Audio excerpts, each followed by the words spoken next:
I think almost a week. I'm going to show you a video about how the Post-it note was invented. I know that sounds really thrilling, but it really is pretty interesting. That's a little better. In fact, I'm just going to kill these lights, if that's okay with you guys, because the screen looks better that way. Guys, a reminder that on the 1st, the day before Groundhog Day, the 1st, your LinkedIn assignment is due. If I don't give you a perfect score on your LinkedIn assignment, what do you do? Other than come to my office and punch me in the nose. If I don't give you a perfect score, what should you do? Fix it. Fix what I ask you to fix, and everybody in this room should get a 10 out of 10. We definitely recommend on their LinkedIn page. Now, the environments of business, I am giving you yet another gift because I'm feeling generous today. That was also to be due on the same day as your LinkedIn assignment. I'm pushing that due date back 2 days because we're going to go over it in class today.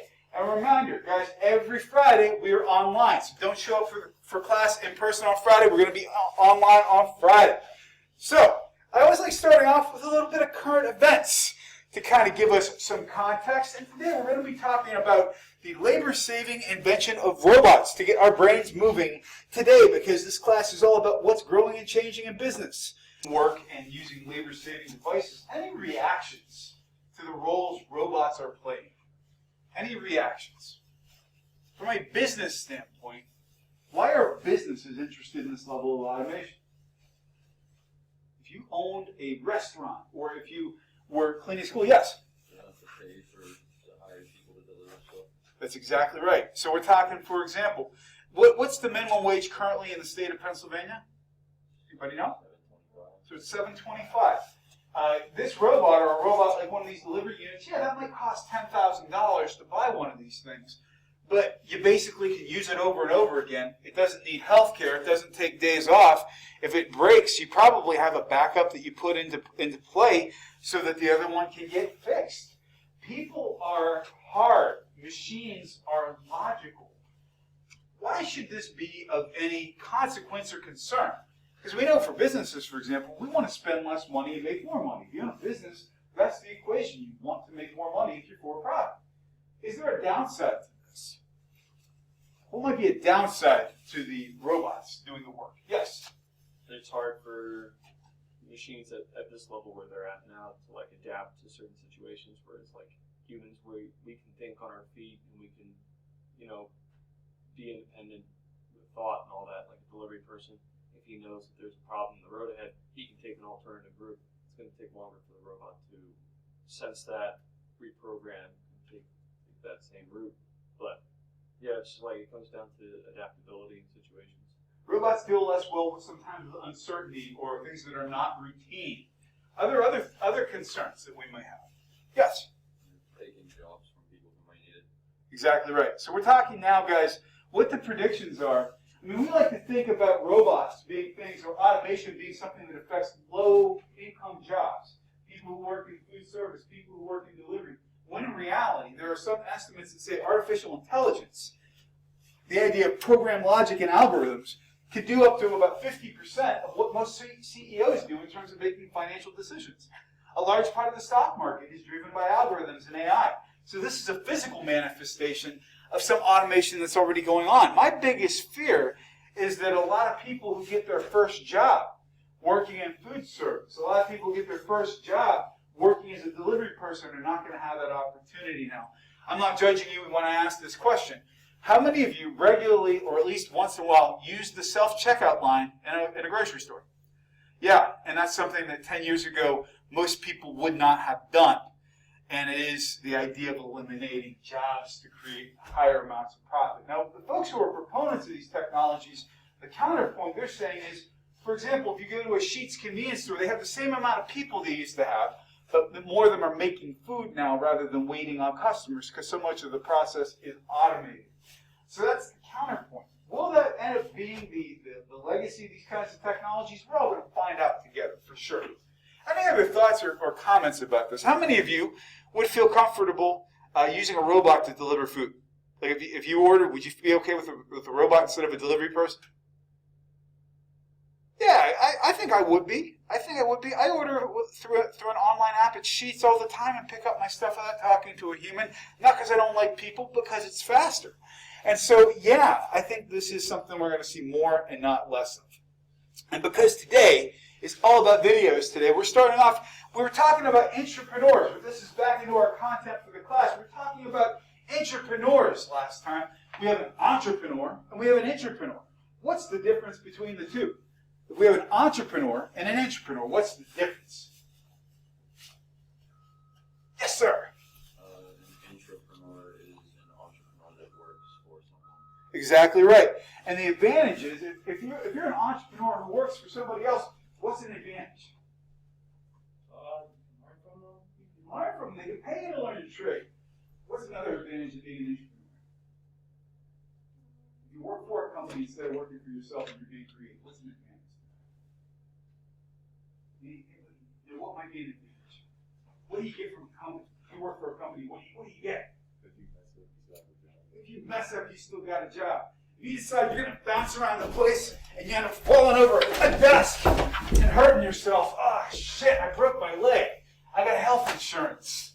I got health insurance because I'm not working for myself. I'm working for a big company. I didn't plan that fall today either. I'm glad I didn't break something. And I'm glad I do have health insurance. Though I'd probably get fired if Father Malachi were walking by right now. That being said, we're going to tell you the story of one of the biggest entrepreneurs in history, because it's all about the Post-it note. 70s, when the 3M engineers started realizing this useless adhesive that was created by an entrepreneur by accident was useful around the office. From about 1972 or so, this became a phenomenon. Does anybody know what year the Post-it note actually made it to stores? About 1980. So it took 8 years, 8 to 10 years for this idea to make it to market. Would that work in today's business environment? Heck no. Business moves a lot more quickly. But the point of that whole story is that those are creative people working for somebody else who came up with something that changed the course of history as we know it. Guys, we're just doing a little check-in. Right now, we've covered so far the differences between revenue and profit. We've talked about the 5 factors of production, and we started talking about what entrepreneurs do in society, why they're important. So it's time for us to move to our next section, when we're going to be getting into the environments of business. What we're actually going to be going through today is explaining how the environments, the things external to a business, affect the way a business operates. And we're also going to be doing the first exercise together, so you're going to see how we do this. In fact, somebody who comes up with an idea, the person who gives me the idea of the business we're going to analyze later on, is going to get to basically have the class help them do their homework. So guys, these are what we refer to as the business environments. If we look inside the environment, the people who are in the business, whether it is the person who's creating the business, the person who's helping manage the business, the people who work for the business, or the people who buy stuff from the business, we're in the center of this organization of rings. All of these environments affect how that business does its job. We've got a technological environment, which is sitting in front of all of us. Our laptops, our phones. We've got a global environment, which means what's it like doing business internationally right now? We've got a competitive environment, which means what kinds of competitors do we have? We got a social environment, which means, by the way, the social environment is crossing into social media, but it also means how is our product represented with people? Does it have a positive or negative connotation? Let me give you an example. If we have soy milk, does that have a positive or negative connotation with health-conscious people? Soy milk. Yeah, Mario's giving me the thumbs up. People who like lots of protein and low fat love soy milk. How about cigarettes? Do they have a good... No, nobody wants to be around cigarettes these days. I hope you never start smoking. It's a terrible habit, but that's an idea of a social environment. Then we get to the demographic environment. My favorite example of this, what is the favorite car brand of people over the age of 75? You think of old drivers on the road. What? I'm sorry? Buick, absolutely. Does anybody here have an older parent or a grandparent or an aunt or uncle who drives a Buick? Buicks, yeah. Will you describe what's it like sitting in a Buick? Boring. It's very boring. Probably beige. Yeah. What's the dashboard look like? It's got like a physical Real old school, huh? Yeah. And the controls are gigantic. Yeah. And so that the idea being that even if you cannot see the side of a barn right in front of you, you can still see the heater controls on this thing. Buicks were meant to be sold to older individuals, although they're trying to hip up their image now. There's a reason why they come in cream beige and off-white, with cream beige or off-white interiors, and the heater controls can be seen from the moon. That's because they're appealing to older demographics. Well, if somebody in here drives a Buick, I'm not trying to insult you, that's for sure. Political and legal environment means that somebody, for example, break the law.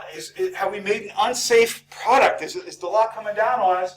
Or are politics turning against us? If we're importing products from countries that are falling out of favor with our country, politics cross over. And finally, the economic environment means what kind of power do people have to buy things? Generally speaking, when the economy goes bad, people don't buy things they don't need. During the last recession of 2008, for example, 2 of the 3 major car companies in the United States went bankrupt because people weren't buying cars. By the way, when the economy, I'll just say it, when the economy shits the bed, is there one type of product whose sales actually increase? When things go bad, what goes up in sales? See if you can guess this one. I'll give you a hint. I was talking about a town involved with refrigeration. What product am I talking about? Yes. Alcohol. You got it. Alcohol sales went up. Every time the economy goes bad, alcohol sales went up. In the month of March 2020, alcohol sales in the United States increased by 65% because everybody was going home for the pandemic and thinking, I might not be able to buy booze. I better buy it now. I'm not making this stuff up. It's how it works. We're going to go through these environments and explain how they fit within a business. So, and things that are external to our company, again, all of these things, the rate of technological change, nobody can see smartphones coming. The idea that we have multiple generations, guys, we have 5 generations of human beings. We're all working together and being in the same marketplace together. You've got a diverse range of people to sell to, whether it's the 80-year-old and the Buick, or whether it's the 18-year-old who wants a Toyota. We've got that as an external environment as well. Changing work environments. Boy, has that been a big one for the last year of our lives. And the fact that more people are telecommuting and working at home. We start talking about globalism. Globalism gets used as a bad word because a lot of people are like, well, it's globalism, our jobs are going overseas. Whether we like the word or whether we don't, we are a global economy. Let me give you an example. During, I think it was 2011, yeah, in fact, I know for sure it was 2011, we had a tsunami that hit Japan like a hammer. Unfortunately, a lot of people died. It was terrible. It was a bad time. In the United States, however, if you were buying a Ford pickup truck at that point in time, there was a shade of black paint you could not get because that black paint was made using a very unique element, a very unique mineral that only came from one place on the planet, and that place was Japan. So we are globally connected, and the pandemic has shown us that more than anything. Some businesses are thriving. If you're Amazon, man, you love pandemics because you are making banks, shipping people toothpaste and toilet paper. If you're the local bar or if you're a local restaurant, you don't like pandemics. So these are things that affect everybody. Those are all external forces that go into our environments of business. Internal means you have good management. You have people who care how the company gets run. Your intellectual property. Let me give you an example, guys. How many of you, if you have an iPhone, raise it in the air. Hold your iPhone. Wave your iPhone in the air like you just don't care. Thank you for hearing me. Guys, iPhones are expensive. I just got this. I got a 12 Pro. I went from a 6S to a 12 Pro, so I guess I don't have to upgrade again until there's an iPhone 24. But the hardware is minor. The intellectual property in this device is what is valuable. The idea that Apple sells you secure systems. Apple sells you good software. Apple sells you products. Apple sells you peace of mind. And the actual design of the phone itself is intellectual property. And finally, talent.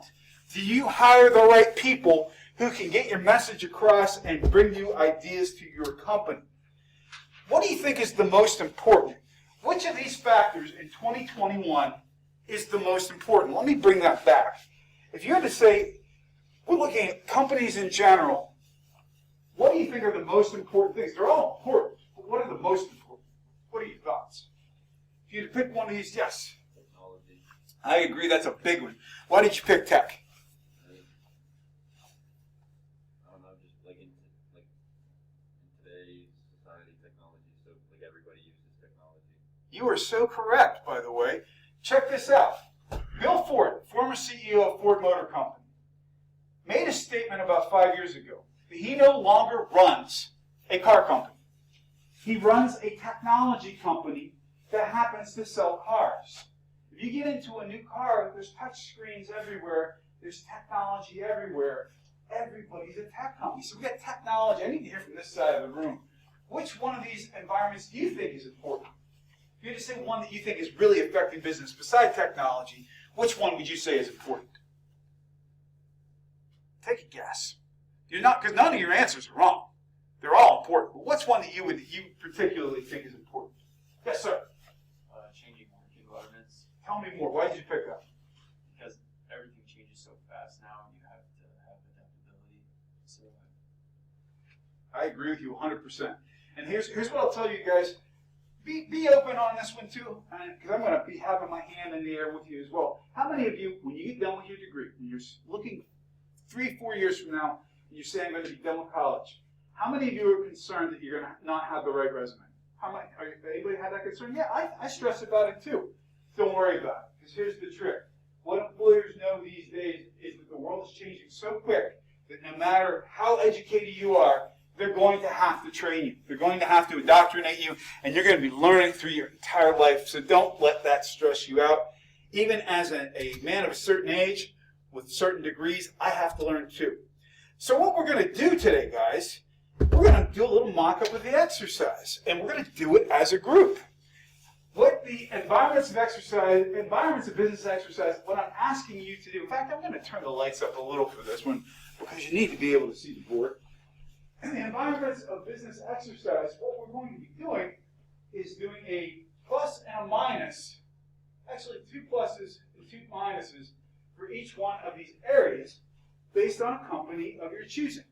So whoever picks a company, a service providing company, and is willing to volunteer that idea, we're going to do your assignment for you as a group. Who has a company idea for me? Sir? Tesla. I love it, because Tesla is a services company too. So let's talk about Tesla. By the way, how many of you in this room are Elon Musk fans? He's crazy. The guy, and resilient. Do you guys remember what happened? Why was he all over the news about a year ago involving Joe Rogan? Yes? He was smoking marijuana on the Joe Rogan podcast. So Joe Rogan and Elon Musk are sipping whiskey and decide, what the hell, let's light a blunt. And they do it on live broadcast, live TV. The initial reaction from the markets was the stock tanked, but it totally rebounded because that fits, I hate to say this, because I don't mean to trivialize him as a human being, but it fits his brand. He's this guy who's always unpredictable. He's always going to do things we don't expect. But we're going to be doing Tesla. So let's start off with the economic environment. Right now, we know that the economy affects the way we do businesses. We do business, rather. Who here can tell me, in the current economic environment, what's one advantage that Tesla has? Is there an advantage for them in the current environment? Yes? Their stock is doing well. So stock is doing very well. Absolutely. I'm just going to put stock plus, plus, plus. Is there another thing that's in Tesla's favor right now? Economic. Can a large portion of consumers, or at least a reasonable portion of consumers, afford their cars? Yeah, they're a luxury car. There's no two ways about it. But if they get into the $30,000 car range with a serious battery range, they're going to kill it. But there's enough people in the current economy who still have enough disposable income to be able to keep the company afloat. So we're going to say customers can afford. By the way, if you had to guess age ranges, who are the average Tesla demographics? What age of people drives Teslas? If you would guess. I guess in 40 to 60. Yeah, people general. I'm a Gen Xer, so it's people my age and older because we have some disposable income, they can afford them. Most college students coming out can't afford them, although the ludicrous mode would attract people your age because that's awesome. All right, what's the downfall for Tesla and the economic environment? We'll put that in red. What's the downside? So we know that some people can afford Tesla. Over here, can everybody afford Tesla? No. They don't have an entry. They don't have an entry-level model. So we're going to say price prohibitive for many.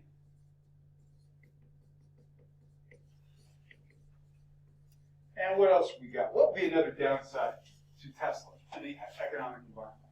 Yes. I think at this point, it's not easy enough to have access to all the charging areas that you need, especially in all parts of the country. So they can only sell to certain areas in the country because those are the areas that have the chargers built in.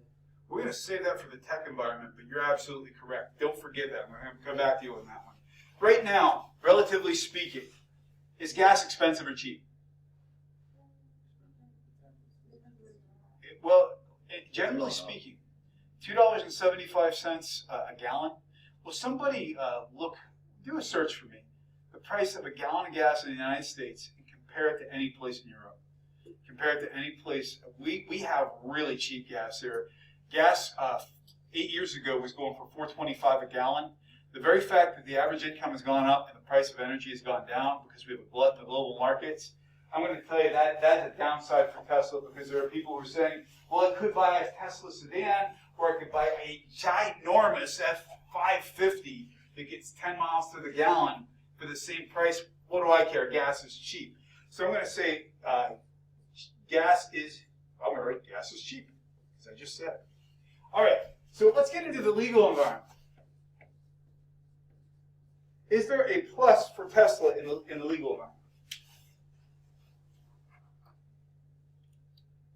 What's a plus for Tesla in the legal environment? Yes. Like carbon emissions. Yeah, that's a big one. Regulation. So they're headed in greenhouse regulations. So we're going to say green, and we're actually going to say no CO2. Is there another advantage for Tesla in the legal section of things? Yes. They have like tax incentives for running efficient cars. Absolutely. All right, very good. All right, what about the minuses? Tesla was in the news for some bad things about a year ago. What's Tesla been in the news for in a bad way? Yes, sir. The cars like exploding. Exploding cars, yep. The batteries. Any other reason?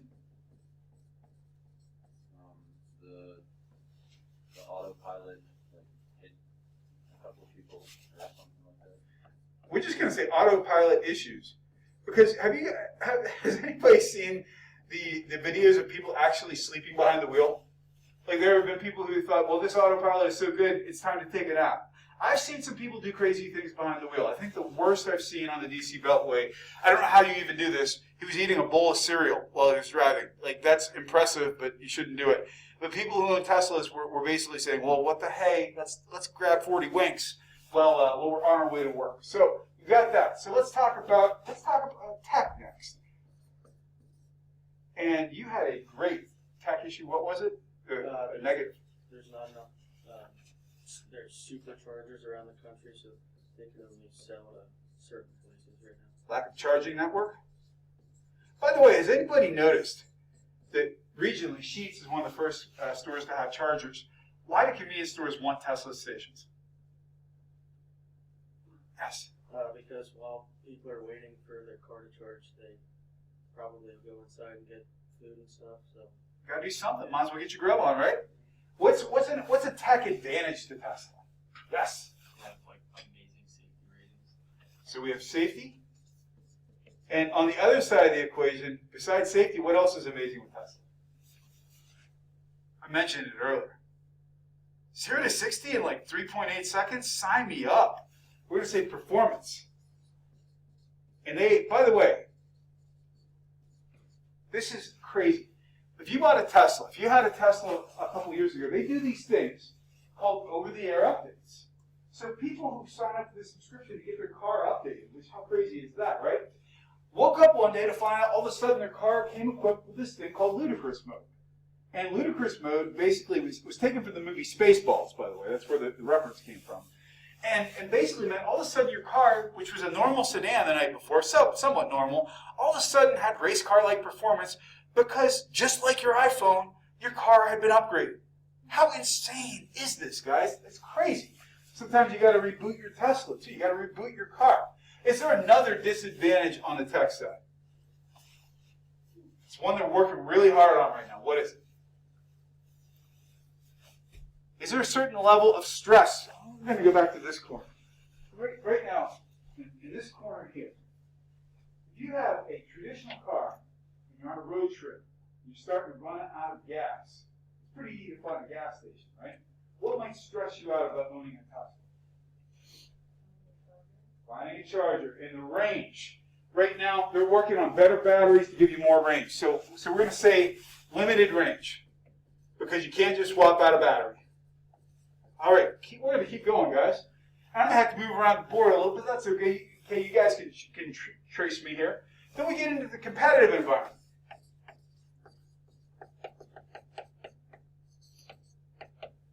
What is a positive for Tesla in the competitive environment? Yes? There's like no other electric car that can compete with like their performance. They are unique based on performance and based on, I'm going to say it too, just like Steve Jobs was the face of Apple, isn't Elon Musk, like people who want a Tesla, they know who this man is. So we'll do that. We're going to limit it to one here. What's a disadvantage in the competitive environment to Tesla?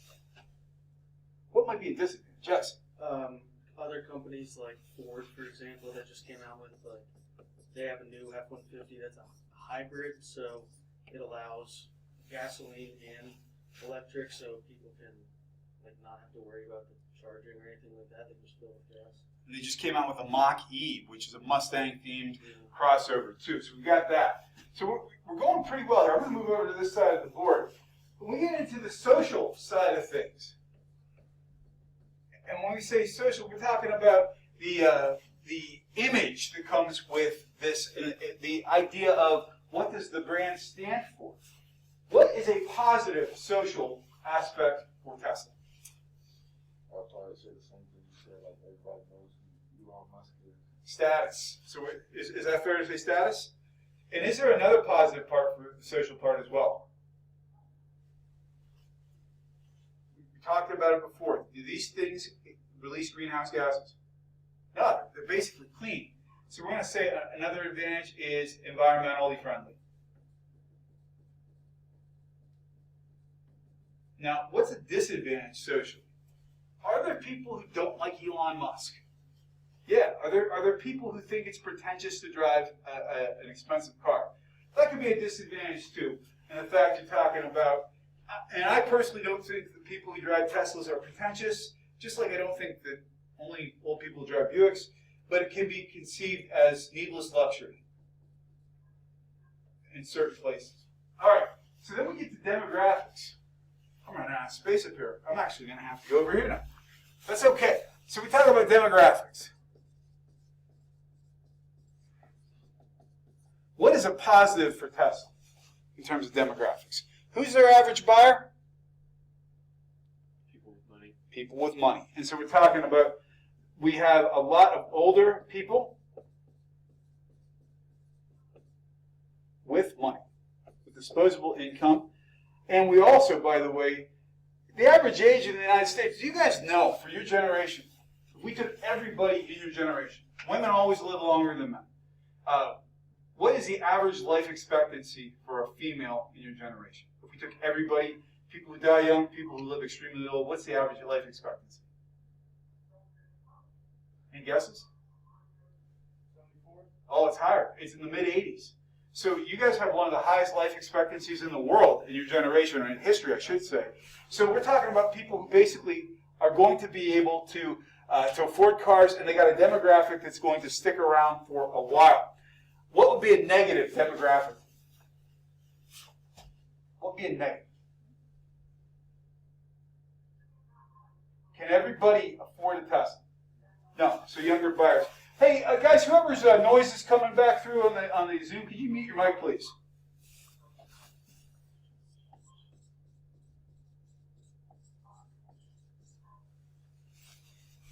All right. And in terms of global, we'll put this one right here. What is an advantage for Tesla in the global marketplace? Is there a demand for these cars outside the United States? Yeah, absolutely. So we're going to say international demand. By the way, does anybody know where the latest Tesla factories are being set up? What country? I'll give you a hint. It's our biggest trading partner.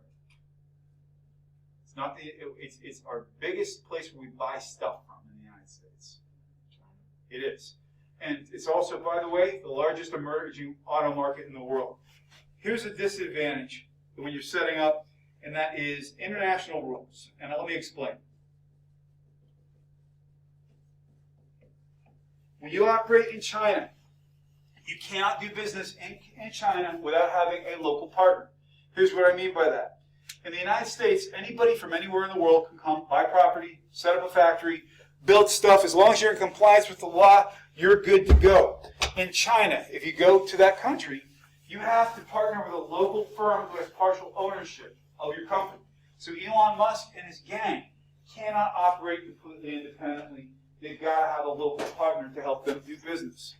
What we just went through here is what I'm asking you to do for your assignment. Before you go, here's what I expect. Delineate the environments. Pick a company that, I say on the assignment that does services, but if you do something that's not a services company, that's okay too. Give me at least 2 pluses and 2 negatives for each one. With this exception, there may be some companies that don't do anything global. If I say my company is Ken Tompkins Pizza Shop in Loretto, Pennsylvania, I'm not doing any legitimate global business other than I could possibly say if there's a pepperoni shortage, I could be in trouble. That's stretching a point. If you're doing a large company, you should have something for all of these areas. Use complete sentences, check your spelling. I'll be giving you a pretty easy grading for the first couple assignments, but I want to get you into the way I grade. Are there questions about how we did this and what the assignment is? Sir? If we do it, are we able to put like little bullet points like that? You want us to go over like detail? Yeah, bullet points are great, and just make them complete sentences. And you don't have to write a book. Honestly, if you go much past a page, you've written too much. Like if you get to a page and a half, you're getting on too much. You should be able to do this in a page. Okay, so don't make it more work than it needs to be. Any other questions? All right, yes, sir. When was this due? This one now is due on. I think I said this is due on the 3rd, the day after Groundhog Day. So don't party too hard on Groundhog Day. It's hard not to. Have a good day, guys.